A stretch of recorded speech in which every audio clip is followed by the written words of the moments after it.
Have you ever seen a candle flame that has no shadow? That's what Rumi's poetry is like. It's an eternal light that shines without any darkness. In the 13th century, there was a man named Rumi who lived in the Middle East. He was born into a religious family and had a good life. But one day, everything changed. He was sitting at home when suddenly a stranger entered his room. This man would change Rumi's life forever. His name was Shams of Tabriz. And as soon as he laid eyes on Rumi, he asked him a question.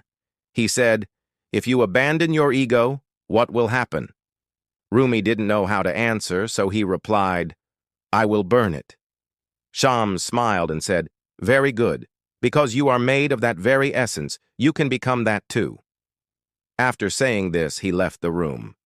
A few moments later, Rumi heard screams.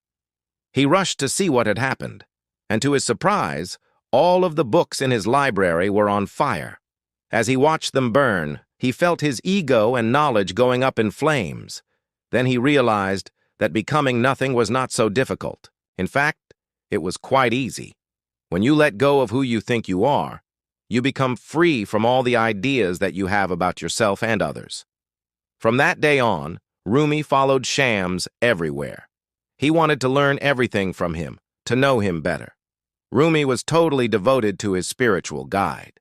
Once Shams said to Rumi, "You don't know me at all." Rumi replied, "I don't need to know you. I just want to be near you." For a while, Rumi neglected his duties and abandoned his responsibilities. People began to gossip about him, saying that he had gone crazy. But Rumi didn't care about their opinions. He spent all his time in ecstatic dances with Shams, singing and drinking. Wine became the symbol of their friendship. They would drink wine and dance until they forgot who they were and where they were. But after 2 years, Shams suddenly disappeared. Rumi searched for him everywhere, but he couldn't find him. Some say Shams was a manifestation of divine love, and others say he was just a man. But one thing is certain, Rumi never forgot him. He wrote beautiful poems about his friend, expressing his devotion and longing. After Shams disappeared, Rumi went back to his old life. But he was a changed man now. He didn't care about fame or fortune anymore. He just wanted to spread the message of love and peace. Rumi's followers called him the poet of love because of his beautiful and ecstatic poetry. When Rumi was 65 years old, he founded a religious order called the Mevlevi order. Its members were known as dervishes. They lived simple lives and followed the path of love and peace. Even today, there are many of Rumi's followers in different parts of the world.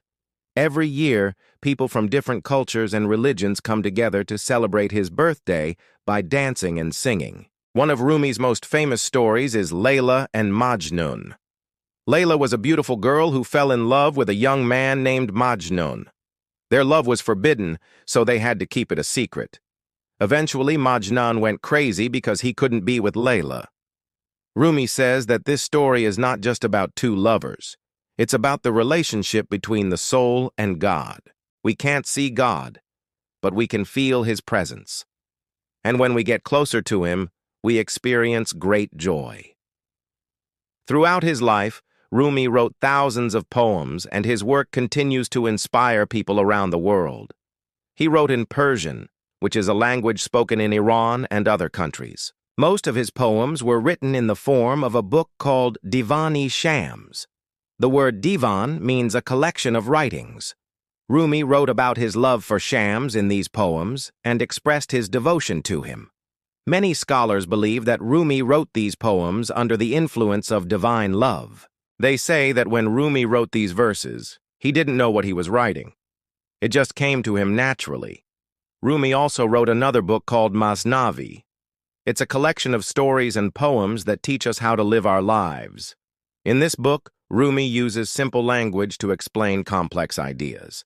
He talks about love, death, and the purpose of human life. Although Rumi was a Muslim, his ideas were not limited to any one religion. He believed that all paths lead to the same destination. He said, "Don't think that I am Muslim. I belong to the whole universe. I am a citizen of the world." So no matter where you live or what you believe in, Rumi's message is for everyone. He wants us to live with love and kindness and to be grateful for everything we have. Thank you for watching this video. If you liked it, please leave a comment below. Also, don't forget to subscribe so that we can share more videos like this with you.